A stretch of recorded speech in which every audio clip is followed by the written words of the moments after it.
Greetings, everyone. I'm glad to be here, and I'm glad that you are here, folks. I'm really excited about this deck. As many of you know, I love the card Thief of Sanity. This is one of those cards that just feels so bad to get hit with over and over and over, right? 3 mana, 2/2 flying. Whenever Thief of Sanity deals combat damage to a player, look at the top 3 cards of that player's library, exile one of them face down, and put the rest in their graveyard. You may look at and cast that card for as long as it remains exiled. You may spend mana as though it were mana of any type to cast that spell. So, we could, if this ever hits, look at the top 3, pick one, and we can cast it. Or it just hangs out. I love it. It feels so bad. It feels so bad when you keep getting hit with Thief of Sanity. And it feels so good from our perspective. We just are constantly getting value, right? Being able to cast our, cards.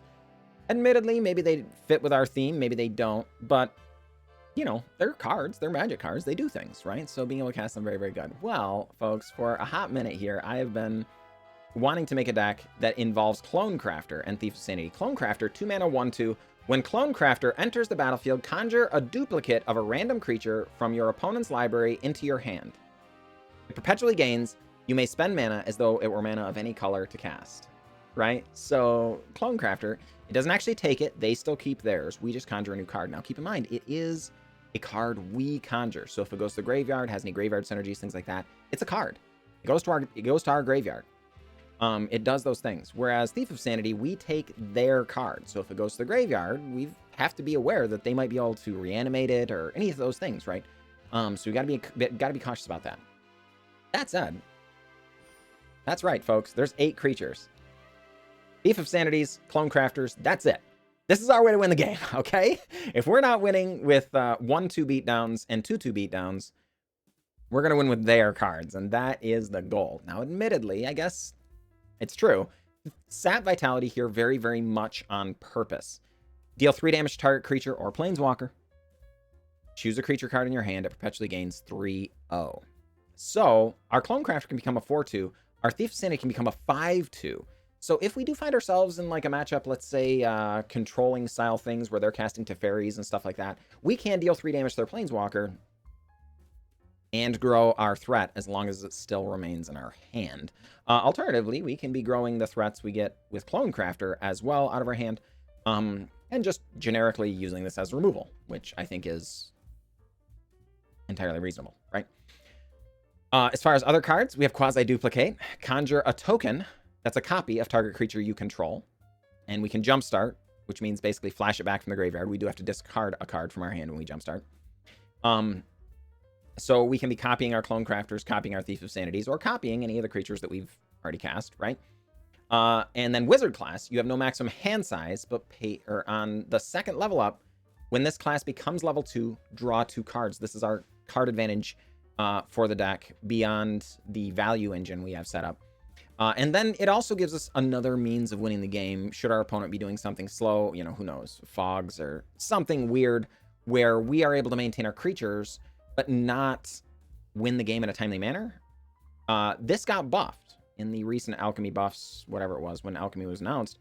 Whenever you draw a card, you may put a 1/1 counter on a target creature you control as the level 3. It used to cost 5 mana. It doesn't now. It only costs 3 mana to activate. So this does give us another avenue where, sure, I mean, if we're able to just draw some cards with it and things, it's kind of a onboard divination style thing.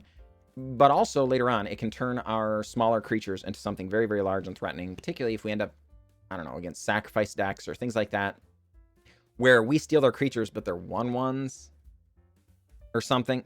Well, no. Now we can grow them, right? This is a kind of a backup win condition and card advantage, right?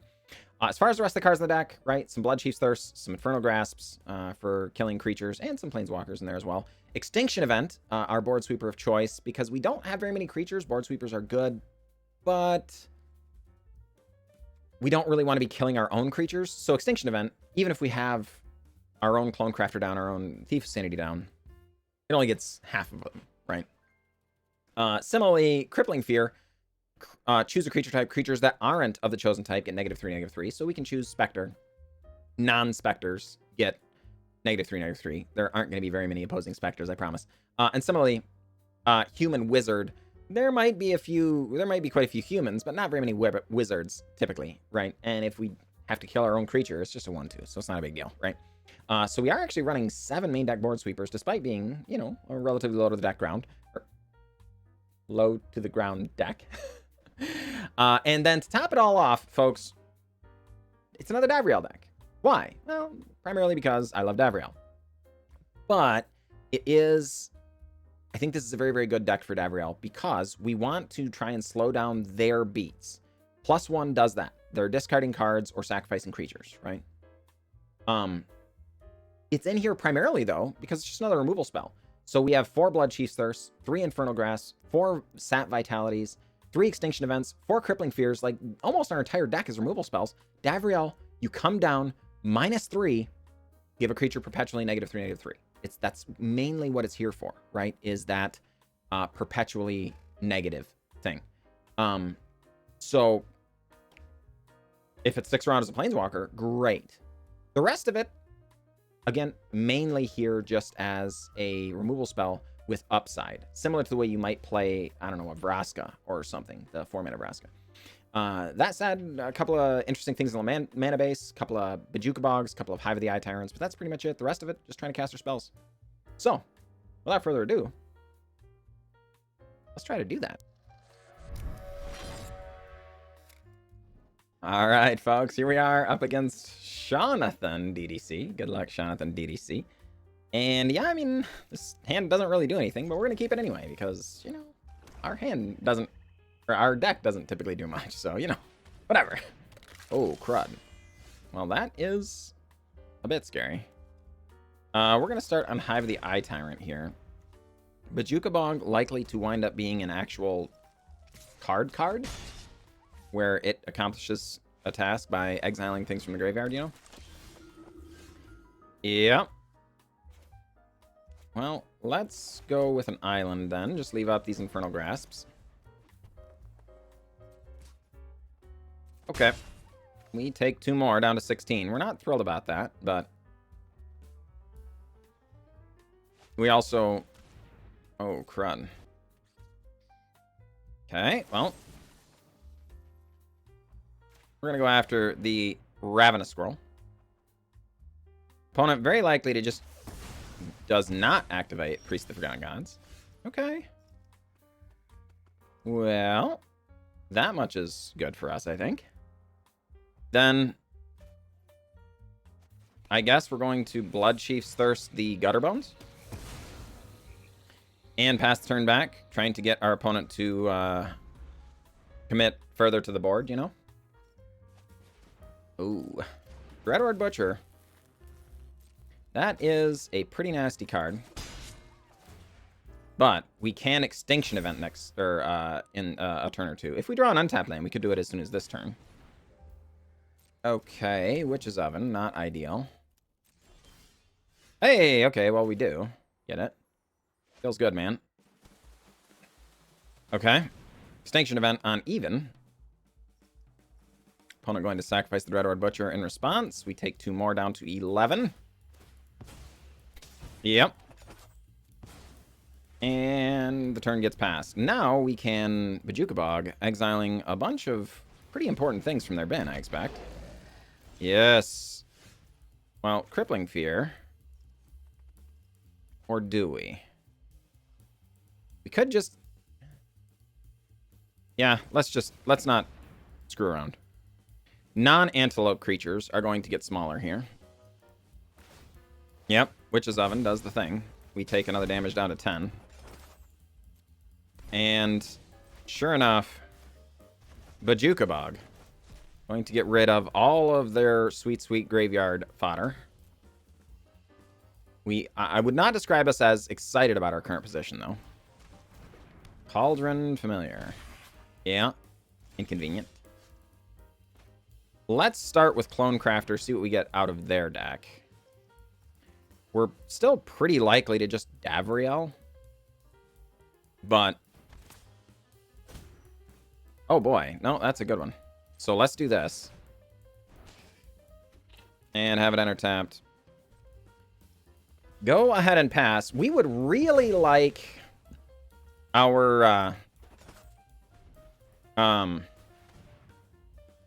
crap. Well, that's not great. Yeah.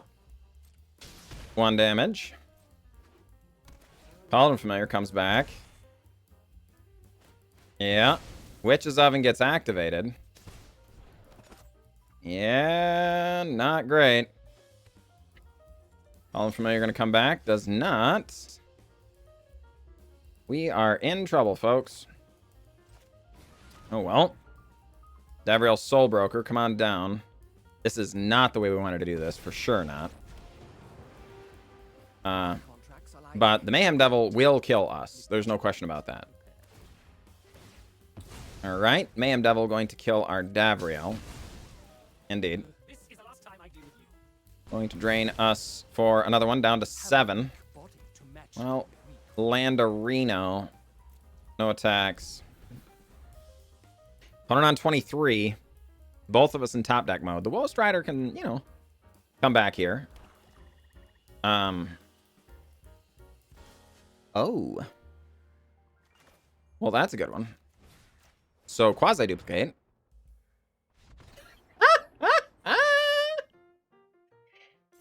Got him. Folks, we got him.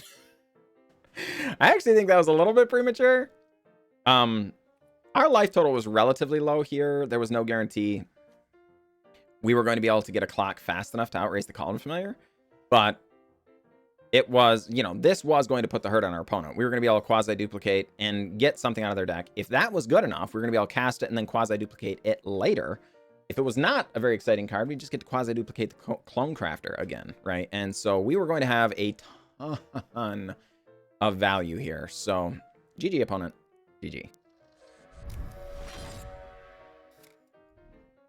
All right, folks, here we are up against Broken Spinal. Good luck, Broken Spinal. And no second blue source, but yeah, this is fine. We can, if we're expecting, it could still be a graveyard deck. We're gonna do it this way so we can at least cast the wizard class next turn as well. Oh crud. Well,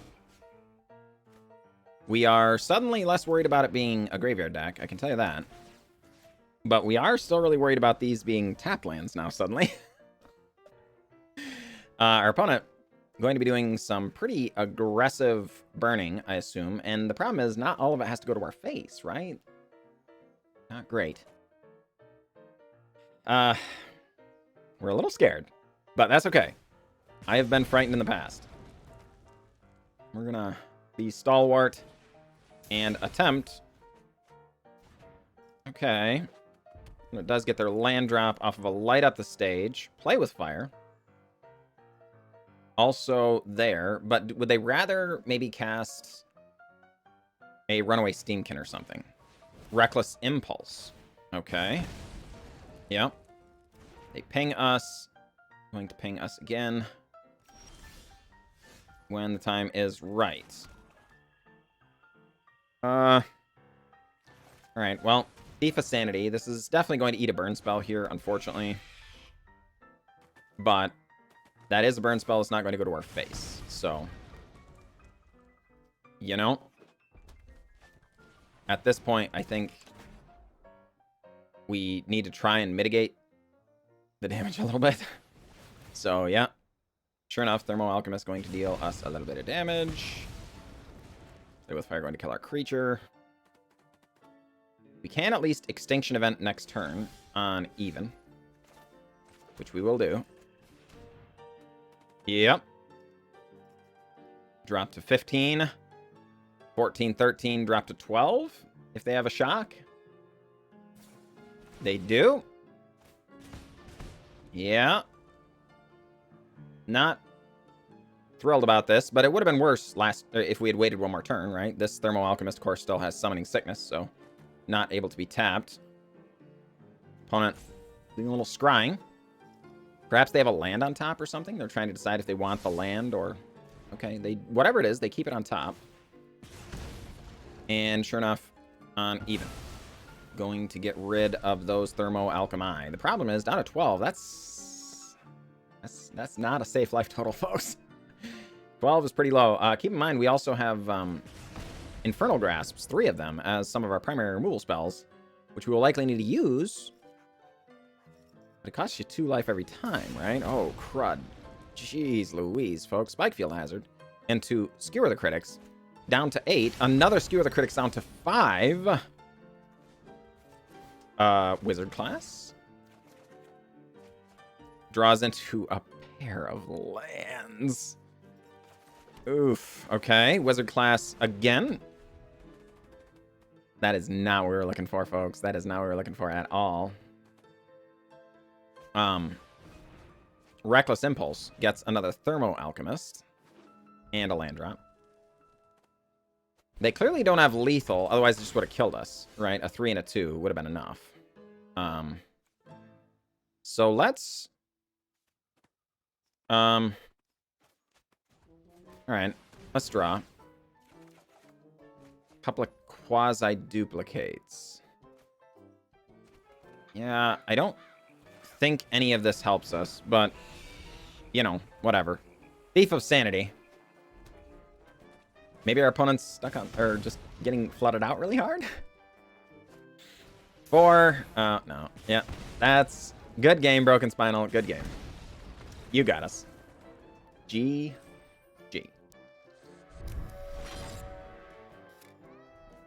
All right, folks. Here we are up against Abadul, and 2-lander on the play. All right, we're gonna keep it. Star Swamp. If we draw another black source off the top, Sap Vitality onto our Clone Crafter would be really nice. If we don't, just Clearwater Pathway into Clone Crafter. We did draw another Clone Crafter, which is kind of nice. We get a Draugr Necromancer. Interesting. Okay. I mean... Okay, we don't have Snow Mana of our own. But this is at least a 4-mana 4/4, I guess. Hey, Bojuka Bog. Mind if I do?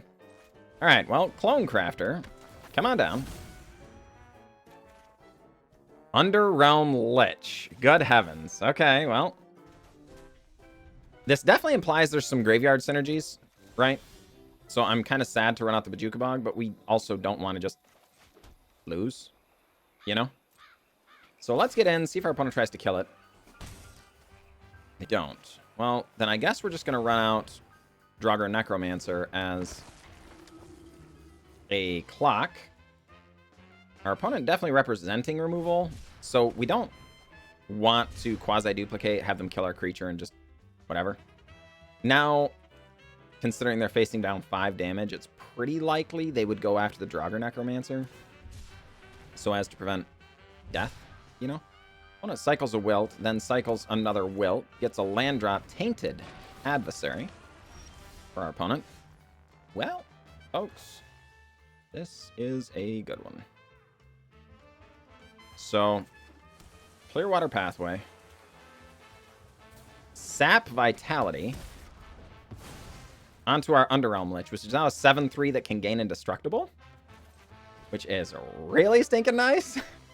And since we don't have snow sources, I guess we're just going to clone or Quasiduplicate our Clone Crafter. Oh boy, we get a Murderous Rider. That's a really good one, folks. We're pretty happy about that. Okay. Sure. Let's see. How do we want to do this? I guess Sap Vitality. Our opponent will pay 4 life, give it Indestructible, sure. And we're going to give the power to the Murderous Rider now, I guess. And then cast... Wait, we can cast Tainted Adversary because of Draugr? Oh, you may spend mana as though it were in a color. We don't need to spend it as though it were in a color, though, because this already has the thing. So, okay. Yeah, we're going to do that. Don't mind if I do. Yeah. This is nice. Man, I really should have read that more carefully. You may cast spells from among cards in your exile, your opponent's own, with ice counters on them. And you may spend mana of any color, snow sources. I thought we had to spend snow sources just to be able to cast them. But no, no, no. Okay, this is good. We're pretty happy about this. Our opponent now in a very difficult spot. They need to remove something because this is currently lethal. Oh, rough. Okay, opponent murderously rides. Murderously rides. Yeah, this is GG, opponent. GG, indeed. Because we're just going to use your own Murderous Rider to kill your Underrealm Lich. And an Infernal Grasp. Ooh, crap, the wrong one there. To kill your Murderous Rider. And Abadul is dead. GG, Abadul. GG. All right, folks, here we are up against Grande. Good luck, Grande. And yeah. Okay. This hand looks good. Going to start on a Swamp. Likely to Sap Vitality here. Oh boy, we are absolutely going to sap that thing's Vitality. Absolutely. And it grows our Thief of Sanity into a very, very dangerous card. A 5/2 in the air is threatening indeed, folks. That is a scary, scary magic card. Not to mention its other abilities, right? This does have text, as it turns out. Thief of Sanity, come on down. Grande. Temple Garden tapped. Not quite the turn 2 that most folks would like in that sort of deck. Righteous Valkyrie coming down for our opponent. Yeah, we're going to just use Bloodchief's Thirst. This deck doesn't typically have things like Planeswalkers and stuff, so we would rather have the instant speed removal here. Sure. Whoa. All right, we're going to take an Angel of Destiny. Interesting. Okay. Wasn't expecting to see this card, I can tell you that right now. Resplendent Angel for our opponent. Yeah, we're just gonna go ahead, Davriel Soul Broker, and tick down. Get in with the Thief of Sanity, drop them to 10. Hey, get a Righteous Valkyrie of our own. Don't mind if I do. Look at me. Look at me. I'm the Angel deck now. That's right. Opponent has a land drop. Another Resplendent Angel. Okay. That is good. No question about that. Declaration in Stone. Don't like that. Actually, let's just... Yeah. No, let's go ahead and Crippling Fear because... a lot of their creatures are going to have more toughness. Like the Angel of Destiny we've already seen, the Righteous Valkyrie we've already seen. They could have the 2 mana that grows Angel, you know. So we would much rather not have that just be a dead card. And unfortunately, right, if we cast a Righteous Valkyrie here, oh crud, Collected Company into Bishop of Wings, Soul Warden. Okay. Yeah, we're gonna hang on to a Infernal Grasp for now. If they do Stone Nothing, we'll just... Yeah, we're gonna kill a Bishop of Wings here. Alright. Collected Company. That is scary. Though I'll admit, Quasiduplicate on Righteous Valkyrie is a pretty good thing to be up to, I think, generally speaking. Heliod. Heliod and Righteous Valkyrie. Opponent puts a counter on Righteous Valkyrie. That is unsurprising. Yeah, okay, well, this is good. So,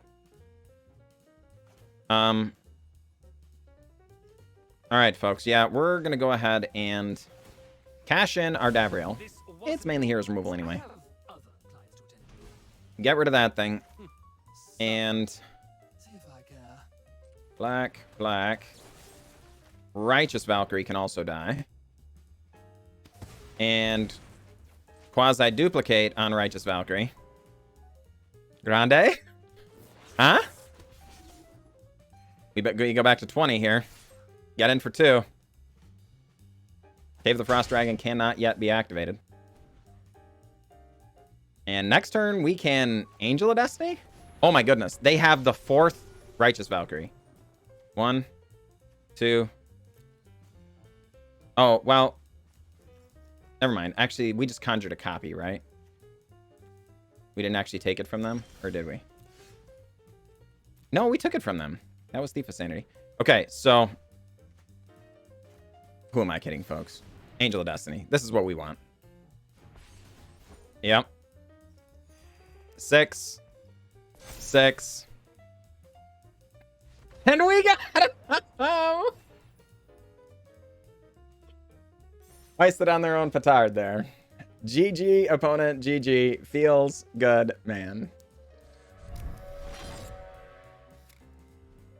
All right, folks. We are back. And yeah, had a blast. Honestly, this is probably the most fun I've had in a long time. Oh, Thief of Sanity. I love you so much. I love you so much. This was glorious, folks. And the Clone Crafter did well as well. In the games, I'm not sure how many we're going to end up showing you just for time and interesting gameplay. Maybe we might even get them all in. I don't know. But we ended up at 3 and 2. So the games went well.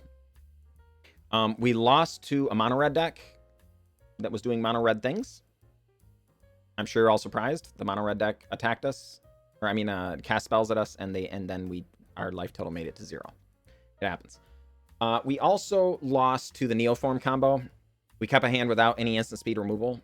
You know, we needed Sap Vitalities and Infernal Grasps, things like that. We didn't keep a hand with those, and we died because we didn't have them. And then, you know, it is what it is. Admittedly, I wasn't thinking Neoform because I was thinking it was going to be some kind of tempo deck. We killed their Gilded Goose. And we actually might have used Sap Vitality on the Gilded Goose, actually. So maybe it was just a punt. But because it was just breeding pool, you know. So I wasn't expecting the combo deck, the Neoform combo. As it happens, it was the Neoform combo, and we died, right? So whatever. The rest of the games, though, went really well. You know, we were taking our opponent's stuff, killing the opponent's things. It did exactly what I asked it to do. What things would I change?